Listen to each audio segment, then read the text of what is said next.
Hello and welcome to Rule of Three's video review for Assassin's Creed 3, a stealth-based third-person game from Ubisoft. With me is Sinister Dreamer. How's you doing? Doing good, and yourself? Doing amazing. Unfortunately, Impressions was supposed to be here, but he's still stuck doing work, so he can't be here, so hopefully he'll be back soon. So it's just the two of us yet again. I'm Roy Mannon, for those who don't know me or the first time watching. So we're going to be talking about Assassin's Creed 3, like I said. And the first thing I really want to go into is where this stands in terms of the franchise. This takes place during the Revolutionary War, so obviously it takes place, after Altair and after Ezio. In fact, way after those two. Um, and for me, this is probably the second best in the series, or at least out of one, two, and three. If you go based off of Brotherhood and Revelations, probably number three in my opinion. How about you, Sinister? Yeah, it's up there. I kind of like two for just the fact that how the gameplay and everything was for two. This one's a close second for me. Yes, yeah, two's my favorite, and then Brotherhood. Um, the problem with that I had with this one was, aside from, was a couple of tweaks to gameplay from two. The main ones being it wasn't as stealthy as like the older ones, and they got rid of me being able to bribe hookers and mercenaries to go do, hide me.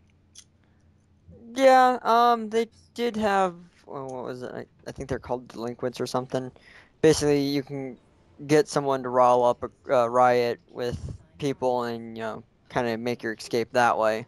Yeah, but I never even did that. Once again, going back to the stealth element, is this game was not stealthy. I pretty much just ran around and did whatever I wanted and never really had to worry about the guards. Yeah, well, that's the thing about this game is because the fact that the time period you're looking at. There wasn't a lot of, the hookers or a lot of the people just standing around, you can pay off to go help you do whatever. You're kind of in a period where you're on your own. True, but I still would have liked to see a little bit more the street side kind of stealth whereas like in 2 and Brotherhood and even Revelations is if you were on the street you kind of always had to blend in because the guards would always kind of go like, huh, who's that guy? This one, as long as I'm anonymous, I can run by them and they'll go, oh, that's nobody. You know, I still go back to the time period.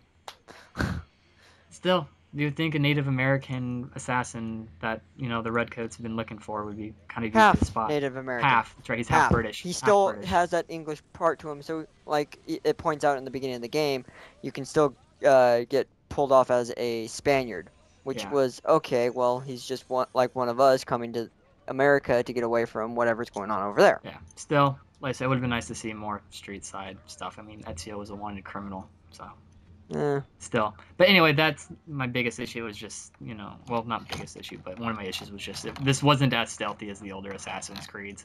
But once again, it is due to kind of the setting and the storyline of it, which is my favorite out of all of them because as much as I like the Renaissance and Ezio, I like the American Revolutionary War. I'm sorry, it's one of my favorite time periods. Yeah, it's kind of fun to actually be able to kind of play and see what the American Revolution was about. Yeah, well, and the one thing that I wish they would have done with Connor being half and half is I wish it would have gone to more at least some character conflict with him and who he should side with. Yes, he's against the Templars, but the Templars were on both sides in this one. It would have been cool to have him like not know if he should back the Revolutionaries or the British, or even go back to his Indians, the Native Americans, and go with them. He never Well, really chose a side. well, you kind of actually see the little conflict because especially when he gets the apple, well, the glass apple, and told that what his people were actually doing when they were not with the rest of the Native Americans fighting for their land. You could tell that he was conflicted. That he's like, I should stay, but I have a destiny to fulfill. Well, I'm not talking about him going and joining the assassins, but like during like my one of the points I point out is, well, I probably shouldn't say it. It's a bit of a spoiler, but there's a part that he kind of has to choose between the back in the Templars and the British, the American Revolutionaries, or the Indians, and he never really comes to a decision on it. It just kind of gets blown over. Yeah. It's dealt with, and then he's never has to worry about what side he's on to begin with. And I mean, he has arguments with everybody. He's a bit of a whiner. I don't like Connor. Yeah. Well, he's still pretty much a kid in a grown-up body kind of deal because Yeah, the fact that how he was raised, it's just like it was kind of like, okay, well, I was taught that my dad was pretty much an ass. Um, Mom was killed by the people that worked for dad. Well, okay, I don't know. but I can't get my way. Yeah, but he never really evolves past that whining phase. Like he's always just whining. He never stops. Well, Like yeah, that's one of the characters later on brings it up to him that he has all the training and everything, but he's still a kid. yeah, but I mean, he keeps going back and forth because later on after that point, he's like, oh, you're finally almost there, and then he reverts back, and it seems that none of that growth ever stayed. Yeah, well, he has. It's like he grows, but then things that he wants to do that if he doesn't get his way, he goes back to being a kid. Right, but there's no point. Like I said, his character just seemed kind of like it didn't know what he wanted to be, and for me, that kind of turned me off of Connor. I like Ezio better. And even in the new Liberation game, Aveline, I thought was a much better character than Connor. Yeah. Although the character before he plays Connor, I'm not going to say exactly what it is. I thought he was really awesome, but that's a different story. Yeah. That guy was awesome. I wanted to see more of him. Um, so yeah, other than Connor though, yeah, I didn't care about like I said, I like the setting and the Revolutionary War setting story, but I didn't care for the overall story in this one. Unlike once again, 2 I always will say is so by far my favorite Yeah. in terms of everything. Um, so speaking of the setting, I think the main reason they want to do the setting is for the new naval battle system. Yes, the naval battle. One of those things that if I can play it, I'm more on that than I am on the actual campaign. Yeah, I love the naval battles. They were awesome. Sad to say. Yeah, and there wasn't enough of them. I was kind of sad when Yeah. I ran out. I mean, they got kind of repetitive because it was But always the same basic thing, but they were fun. but at the same time, it's the same thing, but it's like oh my god, it's fun. It's like one of those things that especially when they did the whole Assassin's Creed 3 trailers, a lot of it was look at this, we're doing naval battles in this game. Naval battle, naval battle. I'm like, okay, they're hyping it up so much. Let's see what this game it's like. This may or may not break the game. And well, I have to say for Ubisoft for never doing naval battles or anything sea wise, I can say they did really well with it. Yeah, I mean, I think the main reason I like the naval battles wasn't so much the combat aspect, but the setting. Yeah. Like, my favorite ones were whenever you were in a storm, and you have like the big waves crashing over you, and you have all the wind changes, and you have to kind of turn it. Everything's kind of hectic. Then you have Yeah, all the cannon fire in the dark. That was awesome. yeah, you have to in the storms. You had to time your shots right, or else that wave could just pop up and you shoot, and well, there goes your cannon fire for that round because you're like, oh, wave, you just took those shots for the ship that I was shooting at. Yeah, I mean, it was just I liked it. It was realistic to as much as a game can be realistic, and Yeah, it was just entertaining. Like I said, I wouldn't want an entire game based off it because it does have it has some issues like enemy ships can shoot too fast. yeah. It seemed But like some had better reaction times. Like, okay, yeah, but on the whole, I mean, it was a good addition. Unlike Tower Defense and Revelations, that was bad. yeah, Um, so now that we're getting into, we talked a little bit about gameplay. This is a very Assassin's Creed gameplay heavy game. It pretty much hasn't changed, and I wish it has to some extent. yeah. Go out, go kill this target. Okay, go out, go help these people to get to said target. Kill Yeah. said target. Something in there. No. So Thing is just combat in general still kind of sluggish and clunky. Yeah, but it seems like it's always going to be that way, or at least in my book that it's going to be that way. Shows more. I mean, not that I want to say it should do this, but I wish it would kind of go more of the Batman Arkham Asylum combat, kind of the way they did it. Yeah, it might make the game a little more interesting instead of the whole. Okay, well, you can block, attack, and that's about it. Well, it's block, counter, attack, and all you do is you counter the first guy, and then you just go on one-shot kills around everybody else, and that's it. And it's hard. Sometimes you can't tell when you have to counter because the thing doesn't appear, so you have to visually. But that's fine. But it just feels clunky, and even some of the animations just felt clunky. Like I remember jumping off a tree and taking down a guy, and it completely missed, Yeah, and rubber banded back a little bit. yeah. Certain actions, it's like even the fact that like trying to jump off of one of those points that you get for synchronizing. If you didn't jump just right to the hay bale, you jumped totally different, and well, guess what? You're now dead. One of my always been an issue with me was jumping from high into haystacks. It's not realistic, and most of the time when you try to, you have to aim perfectly at them. Otherwise, yeah, you miss and die, and that's kind of stupid. Yeah. The other main gameplay mechanic that I hated was horseback riding in this. Yeah. But then again, it's never been good in Assassin's Creed. No, it's just like, okay, you have a horse. You can gallop, run, whatever, but it's still. It's not like supposed to be easy to handle a horse, but it was just a little too much clunky because it's like, okay, you want to turn, but the horse doesn't want to turn, or you turn and the horse has already turned 360. Yeah, and where this takes place a lot in the American frontier, and there's a lot of trees, horses don't work the best unless you're on the trail, and I remember there's one mission to where you have to go off the trail, and that was really hard. But my main argument against getting rid of horses in Assassin's Creed came from the Paul Revere mission in this game. That was the most annoying and broken thing I have ever played. Yeah. The horse wasn't responsive. Paul Revere was annoying and gave me terrible directions, and it just did not work. Yeah, it was just like, okay, having a guy ride behind you, telling you where to go, but not telling you where to go, because when you ask him, he's like, oh, yeah, we're heading this way. Yeah. Okay, what is this way? We're on the right trail. Okay. We're on the right trail. Okay, go left. But I just can't go left. Okay. It was just, I hated that. That was the lowest point of this game for me, was that quest. And I'm so glad I got 100% on it, so I never have to do that part of the game again. Yeah. It was just bad. It was annoying. And I mean, that's the only mission in this game I didn't like. All the other ones were kind of fun.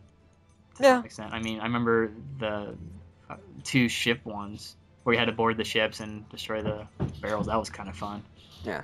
There are some of the missions that I kind of got annoyed with because the fact that it's like certain ways you jump. Well, if you just don't get it right, your foot touches the water. Oh, well, you didn't stay out of the water. Seriously? Yeah, those, once again, that gets to the free running portion, which I like. I wish it could be done a little better, like in once again, Batman Arkham Asylum and maybe Mirror's Edge. The free running in just those games just were a lot smoother. Yeah. For But Assassin's Creed, it's not bad. It's just like, okay, certain things can be tweaked to make it better. Yeah, and that's all this game really needs. It's just a tiny bit of tweaking. I don't want to sound like I hate this game. I actually liked it. But it's just there's a little nitpicky things about this one and the Assassin's Creed franchise, which never like fully brought me over to be like, oh man, Assassin's Creed, yeah. I've always been kind of like, okay, a new Assassin's Creed. That should be entertaining for a little bit. But anyway, we'll talk about that a little bit more later. The other new gameplay elements is hunting and crafting at the homestead. Unlike in previous ones, well, somewhat in you could do crafting in Revelations a little bit with the bombs, but this is crafting items and selling. Is when you're in the wilderness, you can hunt like different animals and get their skins and other parts, as well as go to what is called the homestead, which is basically a town that you build and put people in, and they give, they sell you things. You take those items that you buy from them, you make items and you sell them, and that's how you make your money in this game. Hunting got ridiculously repetitive and kind of boring, and I felt crafting was pointless. Yeah, crafting to a point is pointless because the fact that it's not like the other games where you can do missions and you get money for them. This, you do missions, you don't get money. Yeah, the missions you have to make your money off of either pickpocketing, which is very little, hunting, then you sell, the skins or whatever other items that you get off the animal, or crafting, which you craft an item, you pay for an item, craft it, and then you sell it back off again to make money off of it. That's how you make your money, because it's like for most part of the game I was playing, it's like, okay, where's the money coming from? Yeah. Oh, right, ledger. Go back, go sell everything I've been collecting. Oh, look, there's my money. Yeah, well, I mean, the biggest issue I had with crafting was, first of all, I found that if I just got the skins and sold those, I made more money than crafting because you have to pay a little bit to make an item, and then it increases every time you make it until you hit a cap. Yeah. And I found just selling the skins profited me a lot more. I mean, bear skins, I was able to make almost 1,100 or yeah, 1,100 or no, 11,000 per trip. I was able to get 10 skins, Yeah, and especially if you get the skins not damaged, you which is make easy. good money. Yeah, which is easy as long as you don't shoot it with a gun. It's not that hard. Shoot it with a gun, shoot it with the bow. No, bow also gave it was undamaged. Huh, because whenever I did it damaged, or even the rope knife Yeah, damaged the rope knife damaged it, but the blade, snares, and from when I used it, the bow and arrow. I mean, I never had damaged skins. I was always relying on just, okay, lure the animal over, kill it, or in case of like a bear, okay, do the fight mechanic and kill it. Yeah, which is the easiest way to get any of the predator is just do the quick time events. It's an instant kill and you get undamaged no matter what. The other thing with I mean, the only reason I crafted was that's how you get a lot of your upgrades for your pouches and stuff. And there's some weapons and guns that you can only get through crafting. But on the whole, like I said, I didn't craft a whole lot. I just got my skins and sold those and just made more money that way. Yeah. And then, like I said, hunting got repetitive. But, I mean, it was an okay system. Once again, tweak it a little bit to make me care more about it. Make it a little bit cheaper to craft. If not, make the rewards for my crafted items worth more. Because, like I said, it was worth more to sell just the bear skin and the deer skin or any of the skins than use those to make an item, which yielded about this maybe $100 more, but it costed me $100 to make. So it's really I made no profit. Yeah. So that's it for the major gameplay. There's there's one other major gameplay, which is the Assassin's recruit system, where you send out. Have you done that at all? Yeah, it's like I have it, but I hardly use it because it's like I keep forgetting that I have it because it's something new that's like, oh right, I started gathering assassins. Oh. Well, you said I've already killed the enemy. Yeah, and that was my thing. I didn't need them. Like, and a lot of the things that you can have them do, I didn't need them to do because once again, there's no stealth really in this one. Now, if there are certain areas where I had to get through, and that's probably where you could get away with a little bit more stealth mechanics. Because I remember there was one where they dress up as redcoats and pretend you're arrested, and then there's other ones where they form a group around you, but I never needed them. No point. Otherwise, I always found ways to assassinate my target, either it being from the high ground or just being able to come up through whatever low ground way I can to kill them. Yeah. So I mean, it was a nice system. Do some tweaks. All I did was just send them on missions, so they made me more money, and that's all I did. Every 2 minutes, they would bring me in like almost $400. So, and I would send them each to one area, and in 2 minutes, I would make about $2,000 to $3,000. Another easy way to make money in this game. So those are the only major things for gameplay.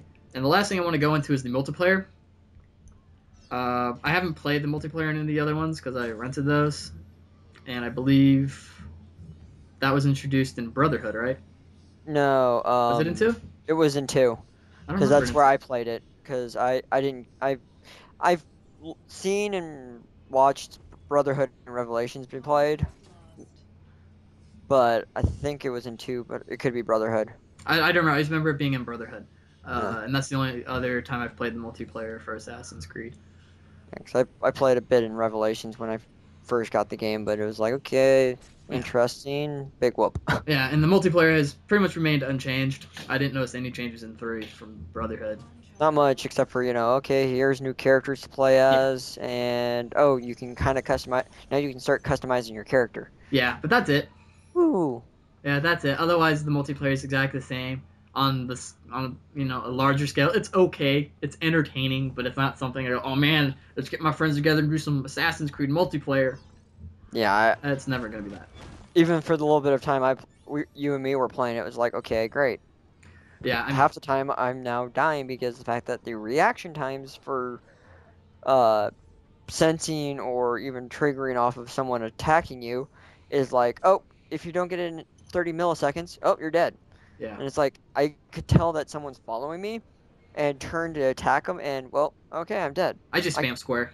That's all I did was if I knew someone was if I knew that was who was targeting me and I knew I was gonna die before I found my guy, I just spam square at him. I just start walking and pushing square, and it would usually work. My biggest issue with the multiplayer, and this goes back to Brotherhood, is I don't like it that other people can kill my targets, and then they get points and I don't. Yeah, that's kind of annoying because it's like, oh, I'm going after a target, and oh, here's someone else kills my target, and it's like, Now you can seriously? and you still get points if you get up to him fast enough and kick him in the face, but it's only Yeah, like finish him 50 off. points. And if you do that, then the guy that's chasing you knows exactly where you're at, so this is just pointless. Yeah, and it's like, honestly, it's like, because as far as I know, usually you have a group of 8, and each person's following another person on the team. There usually isn't two people following the same person. Yeah, Because it's supposed to be like basically a merry-go-round of, okay, well, my target is you, your target is him, his target is someone else, and back around. yeah. I mean, if there was a way to, like I said, the multiplayer just needs a little bit of tweaking.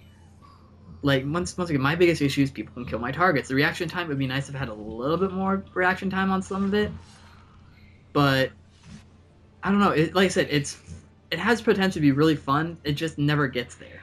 Yeah. And for me, it could be fun. Because, like, the first match, it was great. I was being able to kill people, and, whatever, and I got second. Then the second match, I just didn't have it. It's like, I think in the first, like, 30 seconds to a minute of the gameplay, it was like, I died 4 times. Yeah. And I was barely even able to finish. I finished 5th, just barely above the guy in 6th. Yeah. Well, my issue was some guy kept killing my target. Like I would finally like see him, and someone would kill him, or before I got to him. I'm like, great. Now I have to wait another 30 seconds for me to choose a new target for me, and still avoid my guy. Yeah, And that's I the one never thing I got any don't like points. is the fact that waiting for another target. It takes 30 seconds. The game's only like 5 minutes long, No, they're 10 minutes long. 10 minutes, whatever. It's okay. You go through, I don't know, however many targets, but you got 30 seconds per respawn of you getting another target. Well, that's 5 minutes of the game Yeah. that you're now walking around waiting for your next target, going, okay. Yeah. And it doesn't take 30 seconds. It just seems like it. Anyway, but yeah, the multiplayer it's interesting. I just wish it was better. Yeah. So with that, we're gonna give our score, I guess, or verdict on Assassin's Creed 3. Why don't you go first, Sinister? I usually go first, but you can go first. I give it a buy, mostly because of the fact that the game in general is still fun. The naval battle is a blast for me, and the gameplay, I can get around a few minor bugs per se in the game, because the storyline's still kind of interesting. That the fact that, okay, you're in the Revolutionary War. Multiplayer is there, so big whoop. All right, and then I say rent as much as many side quests and other stuff you can do in this game. I don't know. Assassin's Creed's never been a buy game for me. It's always been a fun rent, and if it goes down in price, I'll pick them up. But I don't know. There's just certain gameplay elements just aren't solid enough for me, and then the story is kind of eh. And Desmond reminds me way too much of Adam Sandler. So that's my reason behind the rent. But it is a good game. I just don't think it's worthy of $60. So there you have it. So you have a buy from Sinister and a rent from me. And with that, we're going to call it on Assassin's Creed 3. Make sure to check out the website for the written portions of our reviews, as well as my review of Assassin's Creed Liberation. I'm the only one with the Vita, so I was the only one able to do it. Next week, we will be doing Halo 4. We'll have a special... sorry, one sec. Special reviewer for that one. And we'll have a bunch of coverage for that one. And that's it. Thanks for listening, and have a good day.